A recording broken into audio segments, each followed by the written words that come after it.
Hey, this is Real Life Solutions with Uncle T. Hey, another prison diary for you. I know I talked to you guys, that about the situation where we walked up on a gentleman who was taking care of another man while we on third shift one night. But I got something to tell you. We had to go get a guy who had his meal tray, had all his utensils, whatnot. He was down in special housing unit segregation, and he was mad at one of the officers on the first shift. We came in on the second shift, so he was mad at one of the officers on the first shift, got upset, said the officer disrespected him and whatnot, but he didn't want to give his food tray. Well, he gave his food tray up and back up. He gave his food tray up, but he kept the utensils. A lot of times they can't keep utensils inside the cells because they make weapons, they sharpen the utensils on the brick or the cement to make weapons, whatnot, to harm themselves or to harm somebody else. So a lot of the guys were in there hollering, talking about, man, you better give up. You gotta give up. You better give up them utensils, man. They're gonna send a goon squad on you, right? So we called the lieutenant. Said, look, we talked to the guy. I think his name I want to say his name was Nikolov, something like that, Nikolov or something. And he did not want to give up his utensils. Talked to him, said, look it, man, and it's not even worth it. It's not worth, you getting pepper sprayed. It's not worth us busting up into the cell, throwing you on the ground, handcuffing you and this and that. And he was just talking mad smack. Y'all ain't gonna do a damn thing to me. I ain't scared of none of you and blah, blah, blah.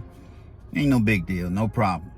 So after we talked to him for about 30 to 45 minutes, let him cool off, kept talking to him. Because don't nobody want to go into a cell, have to wrestle nobody, and they got to do paperwork, use of force, and all this other kind of stuff, or you got to use chemical agents, whatnot. Don't nobody want to have time to do all that kind of stuff, So we try to talk to him as much as you can to try to get him to comply. So he still didn't want to comply. Okay. Lieutenant gave us a call, said go ahead and suit up, because myself, I was on the special readiness team. And most of the guys that were suiting up, we were already a part of the SORT team, and we was at that time I was with the Federal Bureau of Prisons. At that time I was with the BOP, and we suited up. Lieutenant came down and said, look, man, give up the spoons and the knives, give up I think it was a fork and a spoon, give it up. We don't have to do this. Oh, F y'all, y'all ain't this, y'all ain't that, y'all ain't that. I dare you to come in and mess with me, because I'm gonna mess all of you up, So, he was probably about 200 pounds, maybe about 6 feet tall, 200 pounds, little stout little guy, and he just like, he was a third degree black belt, and he was all this and that, and he was in the martial arts, and he was just waiting whoever come through the door, the first two, they gonna get it, so I'm just like, okay, whatever, I'm down with this life, hey, you ain't saying nothing, bro. You ain't saying nothing. So at this point we got five team members ready. We all suited up, we all got riot gear on. So by the time we went to suit up and came back, this knucklehead rubbed himself down with feces. He had feces inside the cell, and he rubbed himself down, his whole body down with feces and baby oil. So that just let me know he was scared. That let me know he was scared. He was talking smack and he was scared. Cause if you wasn't scared, You ain't gonna do no mess like that. You're gonna bring the heat, bring it on. We gonna scrap today. He gonna put baby oil and feces all over his body. Had like diarrhea all over his body, right? Stinking up place, just a mess, man. And yes, we still got to go in there and get them utensils. We still got to go in there and get him. And we still got to get him out, give him a shower, get him cleaned up. Foolishness, right? Foolishness, right? All you had to do was just give up the utensils. Everybody going about their business. He'd probably get a write-up for willfully disobeying a direct order, and that'd have been the end of it. Probably would have lost maybe a week of commissary or something. So he running his mouth off. We go in there. So next thing you know, Lieutenant tried to give him one more chance. Look, give up the utensils. All FU, MF. I mean, F you, all you mofos, y'all ain't gonna do nothing to me. Matter of fact, I want the big one. I want the big dude first. I want him. I'm gonna make an example out of him. He was talking about me. At that time, I'm well over 245, and we pump iron like, all of us was ready to try out for WWE at the time. That's how we were built. So everybody on the team benching well over 315, 350. They ain't nothing. So it's like, hey, you want me? Oh, ain't no problem. I'm down with that life, bro. I love to fight. I don't care who it is. So I said, LT, is that cool? Let me take first. We had a shield. And when you the first one in, my job was to pin the guy against the wall so we can get him handcuffed. Right? I had the shield. The shield is about 1/4 inch thick, polycarbonate, real thick, like a real plexiglass, like real thick. So usually it's not gonna break, and it has the handles on both sides to where you can press somebody against the wall or whatever with it. At the time, LT gave him one more shot. And we still trying to talk this guy out. We talked to this dude for over an hour and a half, still trying to get this guy out of here. So he taking a step further, put feces all over himself, baby oil. He's stinking like a nasty dog.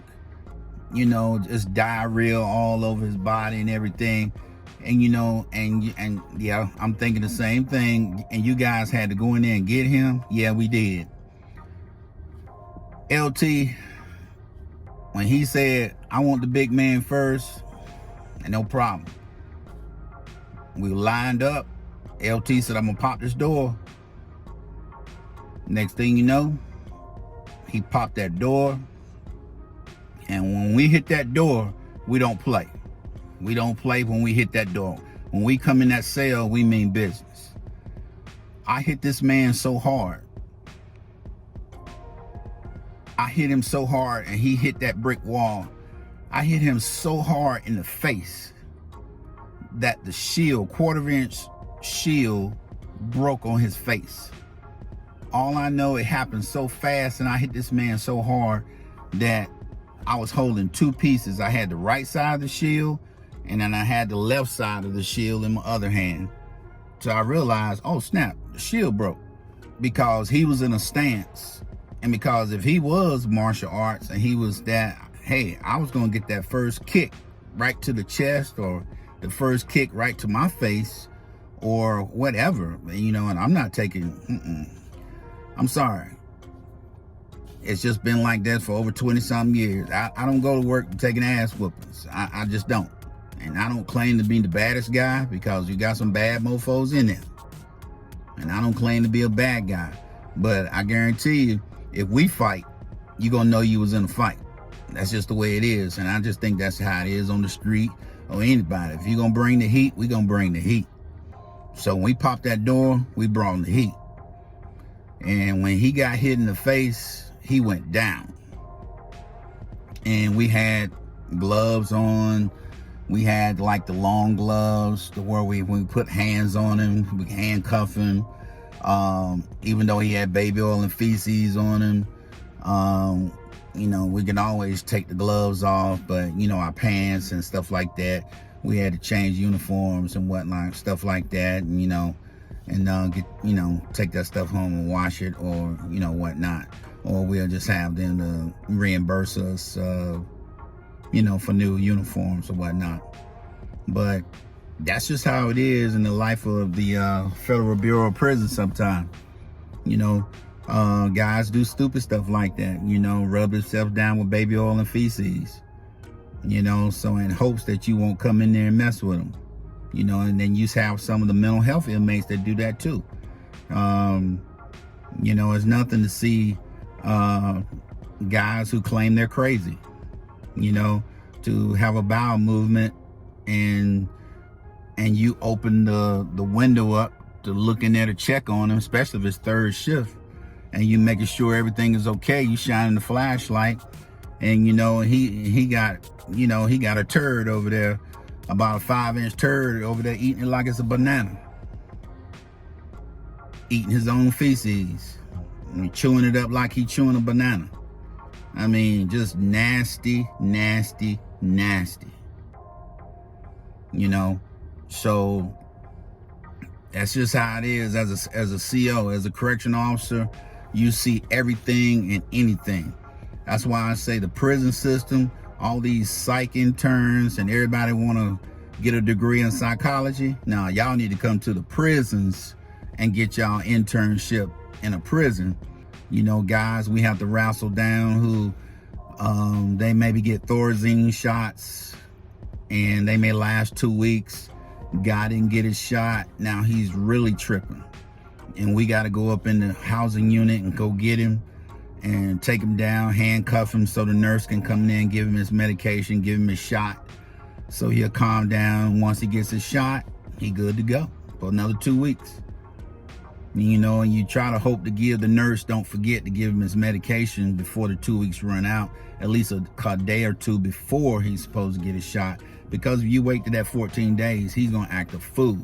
And every 2 weeks, every 2-3 weeks, you got to go up there and get him, because he'll be up in the housing unit, maybe hurt himself, or he may take somebody hostage, or he may hurt another inmate. So, but just to give you a little another tidbit of some of the things that go on inside the prison.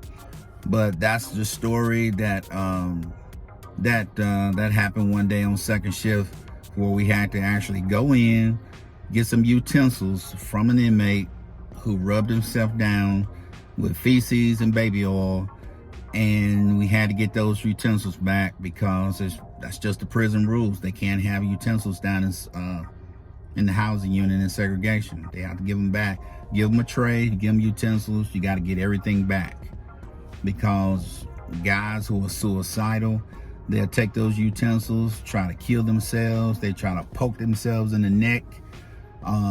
They'll try to sharpen them down, cut their wrists. I mean, it's just crazy sometimes, you know. But I'm not going to hold you long. But if you haven't subscribed, please subscribe. Help Uncle T out so we can get that algorithm, so YouTube can get this out to everyone who would like to watch and check the videos out. Give me a thumbs up. Hit that notification bell. Hey, I love you guys. Take care. Uncle T's out.